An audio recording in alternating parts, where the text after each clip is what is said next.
Hi everyone, this is Pooja Kandpal. Welcome to in my YouTube channel Infinity. So in our previous video we did first three part of question number 1 and in this video we are going to do rest parts of same question. Okay, so let's start. Question 4th is r equals to x y ordered pair such that x minus y is an integer. Integers क्या होते हैं? Negative, positive, including zero, इन सबको मिलाकर आपके integers बनते हैं. तो आपको गिवन है इंटीजर्स, ठीक है. एक्स वाई जो है वो बिलोंग कर रहे हैं हमारे इंटीजर्स में. आप इंटीजर्स को आई से भी डिनोट कर सकते हो और जेड से भी डिनोट कर सकते हो. So first part we have x minus y is in integer. Okay, so हमें रिफ्लेक्सिव के लिए चेक करना है first. So for reflexive, okay, reflexive के लिए चेक करते हैं. रिफ्लेक्सिव की कंडीशन क्या है? सी, रिफ्लेक्सिव कहता है कि सेम नंबर्स होने चाहिए, ठीक है, सेम इमेज होना चाहिए. तो एक्स एक्स वाई बिलोंग्स करना चाहिए उस रिलेशन में. तो अगर मैं देखूं कि कोई भी एक एग्जांपल से मैं आपको क्लियर करती हूँ. अगर मैं वन वन ले लेती हूँ तो वन वन इसका मतलब है हमारी कंडीशन क्या है? X minus one. तो अगर मैं वन माइनस वन करती हूँ तो ज़ीरो आता है and zero belongs to R, ठीक है. तो मैं यहाँ पे डायरेक्ट लिख रही हूँ, बिल्कुल वो आर से बिलोंग करेगा रिलेशन में से, क्योंकि यहाँ पे हम डबलेट ही लेते हैं. सेकंड में अगर टू टू लूँ, आप कोई भी नंबर ले सकते हैं इंटीजर्स में, नेगेटिव भी ले सकते हैं इवन, ठीक है. अगर मैं यहाँ पे ये लेती हूँ, ठीक है, पॉजिटिव ले रही हूँ दोनों, तो अगर मैं इनका सब्ट्रैक्ट करूँ इन दोनों को तो अगेन मेरे पास ज़ीरो आएगा और ज़ीरो बिलोंग कर रहा है बिल्कुल आर से, क्योंकि ज़ीरो हमारा इंटीजर है, ठीक है. तो इसका मतलब ये पेयर हमारा बिलोंग कर रहा है रिलेशन से, ठीक है. तो इसका मतलब है येस इट इज़ रिफ्लेक्सिव. ये बिल्कुल रिफ्लेक्सिव है क्योंकि यहाँ पे कंडीशन सेटिस्फाई हो रही है. ओके, नेक्स्ट आप ज़रूरी नहीं है आप इन्हीं को ले, आप नेगेटिव भी ले सकते हैं. ओके, ठीक है, लेकिन x और x सेम होने चाहिए, ज़रूरी नहीं है वो अलग नहीं होने चाहिए, ठीक है. आप x लें लेकिन वो सेम लें, ठीक है. अगर आप नेगेटिव नेगेटिव भी ले रहे हैं, सपोज मैंने ले लिया -3 एंड -3, ठीक है. तो कंडीशन क्या कहती है? x minus Y. तो x हमारे पास यहाँ पर क्या है? सी, यहीं पे बताती हूँ मैं आपको. x हमारे पास है -3 माइनस y हमारे पास क्या है? -3. तो आप देखेंगे माइनस माइनस प्लस, और ये +3 -3 फिर से ज़ीरो हो जाएगा, वो भी हमारा बिलोंग कर रहा है रिलेशन में, और ज़ीरो हमारा क्या है? इंटीजर, ठीक है. तो इसका मतलब है येस ये रिफ्लेक्सिव है. फॉर सेकंड सिमेट्रिक के लिए चेक करते हैं. सिमेट्रिक हमारा कहता है अगर एक्स वाई बिलोंग कर रहा है आर से तो बिल्कुल वाई एक्स को भी बिलोंग करना चाहिए आर से, ठीक है. तो हम चेक करते हैं. सी, अगर मैं एग्जाम्पल के लिए ले लेती हूँ 1 एंड 2, ओके. तो 1 2 कितना आएगा मेरे पास? 1 माइनस 2 -1, ठीक है. -1 आएगा. -1 इंटीजर से इंटीजर है हमारा, तो बिल्कुल बिलोंग कर रहा है ये ऑर्डर्ड पेयर रिलेशन में, ठीक है. उसके बाद अगर मैं इसका अपोजिट यानी 2 और 1 ले लूँ तो 2 1 मतलब 2 - 1 बिल्कुल 1 आएगा, तो वो भी हमारा इंटीजर है और वो भी बिलोंग कर रहा है रिलेशन में. तो इसका मतलब है जब दोनों ही हमारी कंडीशन को सेटिस्फाई कर रहे हैं, ये नहीं कहा जा रहा है कि सेम आना है, कहा गया है कि वो जो आंसर आएगा वो आपका इंटीजर होना चाहिए. ये मत सोचिए ये 1 है और ये -1 है, ये दोनों ही इंटीजर है और ये हमारी कंडीशन है रिलेशन में, ठीक है. तो इसीलिए सिमेट्रिक है, इट इज़ सिमेट्रिक, ये बिल्कुल सिमेट्रिक है. थर्ड हमारे पास है फॉर ट्रांजिटिव. ट्रांजिटिव के लिए चेक करते हैं. ट्रांजिटिव की कंडीशन है एक्स वाई अगर बिलोंग कर रहा है आर से एंड वाई जेड बिलोंग कर रहा है आर से, तो इट इम्प्लाइज दैट एक्स और जेड को भी बिलोंग करना चाहिए आर से. ओके, तो एक्स वाई हम कुछ भी ले सकते हैं. एग्जाम्पल के लिए 5 और 2 लेते हैं. ओके, 5 2, तो 5 2 का मतलब है 5 - 2. इसके अकॉर्डिंग 5 - 2 हमारा 3 आ जाएगा. 3 बिल्कुल एक इंटीजर और ये हमारा बिलोंग कर रहा है, ये ऑर्डर्ड पेयर हमारा रिलेशन से बिलोंग कर रहा है बिल्कुल. एंड अब मैं दूसरा 2 ले सकती हूँ, तो मैं 2 1 ले लेती हूँ. 2 और 1, तो मैं देखूंगी 2 1 मतलब 2 - 1, ठीक है, यही कंडीशन दी है 2 - 1, तो 2 - 1 1 आता है जो बिल्कुल इंटीजर है और ये ऑर्डर पेयर भी रिलेशन से बिलोंग करता है। इसका सेकंड एलिमेंट इसका इसका सेकंड एलिमेंट इसका फर्स्ट एलिमेंट है, तो ये इम्प्लाइज करता है एग्जिट, यानी यहाँ से 5 और यहाँ से 1, तो 5 और 1 अगर मैं लूँगी तो इसका मतलब है 5 - 1 करना पड़ेगा। 5 - 1 जो है हमारा 4 होता है, बिल्कुल वो भी एक इंटीजर है, तो वो भी रिलेशन से बिलोंग कर रहा है। ठीक है, तो इसका मतलब है बिल्कुल ये ट्रांजिटिव भी है, इट इज़ ट्रांजिटिव। तो इसमें ये रिफ्लेक्सिव भी है, सिमेट्रिक भी है और ट्रांजिटिव भी है। और जब ऐसा केस आता है जहाँ पे आपके तीनों सेटिस्फाई हो रहे हैं तो उसको इक्विवेलेंस रिलेशन कहते हैं। ओके, नेक्स्ट वी है फिफ्थ पार्ट। नेक्स्ट पार्ट हमारे पास फिफ्थ है और फिफ्थ में भी काफ़ी सारे पार्ट्स हैं, तो 1 बाय 1 करते हैं। सो फर्स्ट पार्ट लिखा है R = XY such that X and Y work at same place. ठीक है, X और Y दोनों ही सेम प्लेस पे काम करते हैं। ठीक है, तो पहले हम रिफ्लेक्सिव के लिए चेक करते हैं। रिफ्लेक्सिव की कंडीशन होती है कि XX बिलोंग करना चाहिए R में और YY भी बिलोंग करना चाहिए R में। ठीक है, रिलेशन में। तो चेक करते हैं, अगर X इसके अकॉर्डिंग, रिफ्लेक्स के according, since X and X are the same person, एक ही पर्सन है। ठीक है, लेकिन उसमें हमें same what is question, same place, okay same place, sorry. तो X और Y जो है वो वर्क करते हैं सेम प्लेस पे। ठीक है, this was person, sorry. So X and X are the same person. ठीक है, क्योंकि हमें यहाँ पे सेम चाहिए होते हैं, तो X और X सेम पर्सन है, तो बिल्कुल हम कह सकते हैं देयरफॉर X और X बिलोंग करेंगे। अगर दो X और X सेम पर्सन है, ठीक है, तो मैं कह सकती हूँ X और X बिलोंग्स टू R, बिल्कुल करेंगे, एक ही जगह पे काम करेंगे अगर वो एक है। ठीक है, okay. Now second one for symmetric. Symmetric में कहते हैं X और Y अगर दो पर्सन कहीं पे काम कर रहे हैं तो Y X को भी सेम जगह पे काम करना चाहिए। तो बिल्कुल अगर X Y अगर सेम पर्सन है, ठीक है, X कोई पर्सन है, Y कोई पर्सन है, काम कर रहे हैं, तो बिल्कुल Y X भी तो सेम जगह पे ही काम करेंगे, है ना। उसे अपोजिट तरीके से है, वो सेम पर्सन है, बोलने का तरीका अलग हो गया। ठीक है, अगर ये दोनों सेम जगह पे काम करते हैं तो ये दो भी, ठीक है, ये दो भी उल्टी तरीके से हम कह रहे हैं। ठीक है, Y X भी तो सेम जगह पे काम करेंगे, तो बिल्कुल यस इट इज़ सिमेट्रिक, ये सिमेट्रिक भी है। Now for transitive. ट्रांजिटिव कहता है कि अगर X Y दो पर्सन है, वो एक जगह पे काम करते हैं और Y Z Y का कोई, X का कोई फ्रेंड है Y, तो वो दोनों एक जगह पे काम करते हैं। Y का कोई फ्रेंड है, वो भी दोनों एक जगह पे काम करते हैं। तो जब ये दोनों एक जगह पे काम कर रहे हैं और इसी का एक और फ्रेंड वो भी वहीं पे काम कर रहा है, तो बिल्कुल हम कह सकते हैं X और Z भी उसी जगह पे काम करेंगे। ठीक है, तो ये ट्रांजिटिव की कंडीशन को भी सेटिस्फाई कर रहा है। सो again it is reflexive, symmetric and transitive. तो अगर तीनों सेटिस्फाई हो रहे हैं तो इसका मतलब है ये एक इक्विवेलेंस रिलेशन है। Okay, now next part we have B part. R = XY such that X and Y live in same locality, okay, okay. So हमारे पास ये गिवन है, अब ध्यान दीजिए। X Y कोई दो पर्सन है जो कहाँ रहते हैं, सेम लोकेलिटी में रहते हैं, एक जगह पे ही रहते हैं। ठीक है, तो सी फॉर रिफ्लेक्सिव, ओके, रिफ्लेक्सिव के लिए चेक कर रहे हैं। रिफ्लेक्सिव के लिए हमें कंडीशन पता है कि X X belongs to R होना चाहिए या Y Y belongs to R होना चाहिए। ठीक है, तो अगर X and Y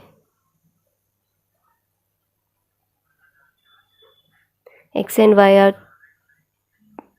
same person, अगर एक ही पर्सन है तो बिल्कुल, okay sorry this is X, हाँ, X and X are same person, अगर एक ही आदमी है तो वो उसी ही लोकेलिटी में रहेगा। ठीक है, सेम लोकेलिटी में रहेगा, ऐसा तो नहीं है मैं यहाँ पर भी हूँ तो मेरी ही प्रेजेंस दूसरी जगह पे भी है सेम टाइम पे, नहीं मैं यहाँ पे हूँ तो मेरी ही प्रेजेंस यहाँ पे है, तो वैसे ही उसकी इमेज जो है वो उसी लोकेलिटी में रहेगी। तो बिल्कुल X and X belongs to R. Same person, live in same locality, live in same locality. Okay, so belong कर रहे हैं तो इसका मतलब है बिल्कुल रिफ्लेक्सिव है. Okay, now next for symmetric. अगर एक्स वाई बिलोंग कर रहे हैं सेम लोकेलिटी में, ठीक है, मैं और मेरी फ्रेंड, सपोज मैं और मेरी फ्रेंड सेम लोकेलिटी में रहते हैं, तो इसका मतलब है मेरी फ्रेंड और मैं भी सेम लोकेलिटी में रहेंगे. ठीक है, उसे थोड़ा सा बोलने का तरीका अलग हो गया. हालांकि दो पर्सन अगर एक ही जगह पे रहते हैं तो वो सेकंड पर्सन और पहला पर्सन भी एक ही जगह पे रहता है. Okay, so yes, again it is symmetric. Okay, it is symmetric. Next for transitive. Transitive की कंडीशन, अगर एक्स वाई सेम जगह पे रहते हैं और वाई का भी कोई एक और फ्रेंड है वो भी सेम जगह पे रहते हैं, तो एक्स जेड भी सेम जगह पे ही रहेंगे, बिल्कुल रहेंगे. ओके, मैं मेरी फ्रेंड एक जगह पे रहते हैं, मेरी फ्रेंड की फ्रेंड भी वो भी उसी जगह पे रहती हैं, तो इसका मतलब है मैं और उनकी फ्रेंड भी एक ही जगह पे रहेंगे. ठीक है, तो again it is, yes it is transitive. तो ये भी एक ट्रांजिटिव है. तो यहाँ पे तीनों सेटिस्फाई हो रहे हैं, तो इसका मतलब है ये एक इक्विवेलेंस रिलेशन है. Okay, now next part we have C. So R equals to XY such that X is exactly 7 centimetre taller than Y. X जो है वो हमेशा टॉलर होना चाहिए Y से. जो पहला एलिमेंट है वो हमेशा टॉलर होगा. तो जो फर्स्ट एलिमेंट होगा वो हमेशा 7 सेंटीमीटर टॉलर होगा than Y. Okay, so for reflexive के लिए चेक करते हैं. फॉर रिफ्लेक्सिव, फर्स्ट हमारे पास रिफ्लेक्सिव है, तो रिफ्लेक्सिव की कंडीशन हमने देखिए कि X X belongs to R करना चाहिए या Y Y belongs to R. तो आप खुद ही सोचिए, कोई भी एक्स कोई पर्सन है, क्या वो 7 सेंटीमीटर खुद से ही बड़ा हो सकता है? नहीं, वो खुद की, हम इमेज देखेंगे अपने आप की मिरर इमेज तो हम सेम होंगे. ठीक है, तो क्या वो खुद से ही बड़ा होगा 7 सेंटीमीटर? नहीं. तो हम यहाँ पे लिख देंगे x X, not this one, X and X are same person. Okay, are same person, so he can't be taller than himself. वो खुद से बड़ा तो होगा नहीं. ठीक है, कोई भी इंसान अपने से खुद से कैसे बड़ा होगा? तो वो अपने आप से बड़ा ही नहीं होगा. इसका मतलब है that is X and X does not belongs to R या Y does not belongs to R. ठीक है, तो इसका मतलब इट इज़ नॉट रिफ्लेक्सिव, ये रिफ्लेक्सिव नहीं है. Okay, now next for symmetric. Symmetric के लिए चेक करते हैं. सिमेट्रिक की कंडीशन होती है कि अगर X Y belongs to R, अगर एक्स बड़ा है वाई से 7 सेंटीमीटर तो वाई भी बड़ा होना चाहिए एक्स से 7 सेंटीमीटर. तो ऐसा क्या पॉसिबल है? एक्स और Y, X is 7 centimetre taller than Y. ठीक है, ये एक्स है, ये वाई है. एक्स आपका वाई से 7 सेंटीमीटर टॉलर है, तो ऐसा हो सकता है कि वाई भी बड़ा हो एक्स से. यही चीज़ अगर हम अपोजिट देखें तो पॉसिबल है? नहीं, बिल्कुल नहीं. So y is not 7 centimetre taller than x. Okay, not possible, possible ही नहीं है. So x y belongs to R if it implies that yx does not belongs to R. So again it is not symmetric. Okay, it is not symmetric. Okay, now next part for transitive. Transitive कहता है कि अगर X Y belong कर रहे हैं are से, अगर X 7 centimetre toll है देन वाई एंड वाई किसी और से 7 सेंटीमीटर बड़ा है जेड से. ठीक है, तो इट इम्प्लाइज दैट एक्स को भी 7 सेंटीमीटर लंबा होना चाहिए जेड से. हालांकि ये चीज़ तो सच है कि एक्स अगर 7 centimetre, see this is your X. Okay, this one is Y. अगर एक्स 7 सेंटीमीटर टॉलर है वाई से, okay, and Y is 7 centimetre taller than Z, तो क्या ये भी एक्स भी जेड से 7 सेंटीमीटर होगा? नहीं, बिल्कुल नहीं होगा. ये यहाँ तक आ रहा है, ये यहाँ तक, तो इसका मतलब है ये 7 एक्स्ट्रा है, तो इसका मतलब है ये 14 है। x आपका z से 14 सेंटीमीटर बड़ा है, ठीक है। So I am writing here x is exactly 14 centimetre taller than z, so xz does not belongs to r। ये दोनों तो फुलफिल हो रही हैं, लेकिन ये फुलफिल नहीं हो रहा है। Okay, so again it is not transitive, तो ये ट्रांजिटिव भी नहीं है। Okay, now next part we have D part. So D says that r equals to x y such that x is wife of y, ठीक है। तो हम check करते हैं रिफ्लेक्सिव के लिए। सी रिफ्लेक्सिव मैंने बार बार आपको कंडीशन बताई है, x such that x belongs to r same होना चाहिए। तो अगर x कोई पर्सन है, y कोई पर्सन है, तो x will never be wife of x। क्या कोई खुद का ही वाइफ हो सकती है क्या? Will never be wife of x, कभी नहीं होगी। तो x does not belongs to r, या y कभी अपने आप की वाइफ होगी? नहीं होगी, तो रिफ्लेक्सिव नहीं है। नाउ फॉर सिमेट्रिक चेक करते हैं। अगर x वाइफ है y की, बिल्कुल बिलोंग कर रहा है, बट अगर x वाइफ है y की, तो इसका मतलब है y हस्बैंड होगा, तो y will never be wife of x, ठीक है। तो ऐसा पॉसिबल भी नहीं है। तो अगर x is, I am writing here, x is wife of y, then y will never be wife of x, ठीक है। तो again it is not symmetric, ये सिमेट्रिक है ही नहीं। ओके, नेक्स्ट चेक करते हैं ट्रांजिटिव के लिए। सो ट्रांजिटिव में कहता है अगर x y की वाइफ है and y is wife of z, so it's not possible. अगर x ऑलरेडी वाइफ है y की, तो y वाइफ कैसे हो सकती है z की? ओके, सो इस केस में पॉसिबल ही नहीं है ऐसा होना, ठीक है। तो हम लिखेंगे y can't be wife of anybody else, ठीक है, as it is husband of x। Okay, अगर x वाइफ है y की, तो y हस्बैंड होगा, तो यहाँ पे y वाइफ कैसे कह सकते हैं हम z की, ठीक है। तो again it is not transitive. बहुत इजी क्वेश्चंस है, इतने हार्ड क्वेश्चंस नहीं है। It is not transitive. Okay, तो ये 4 पार्ट्स है।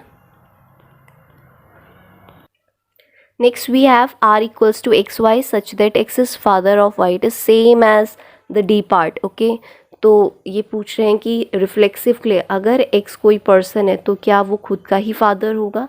x is father of x? No, so x is not father of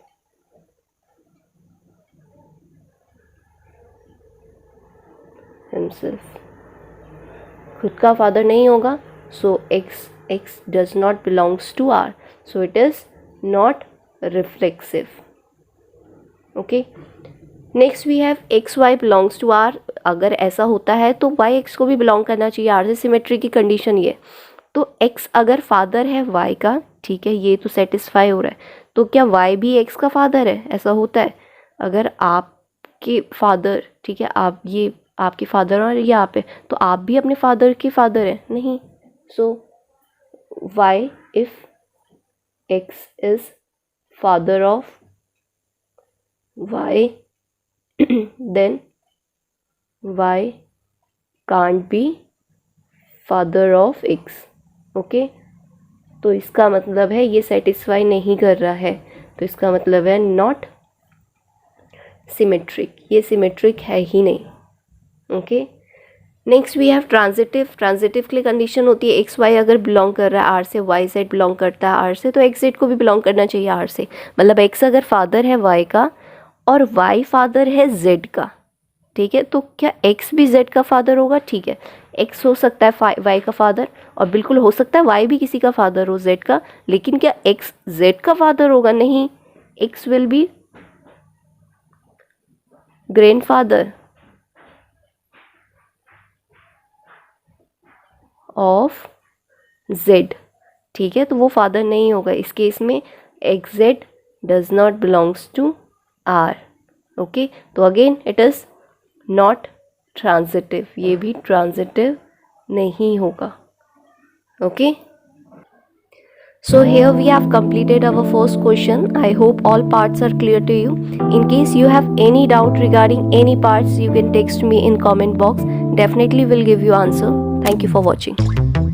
Late nights, been on long flights, stayed on a strange time. It's a strange time in my life.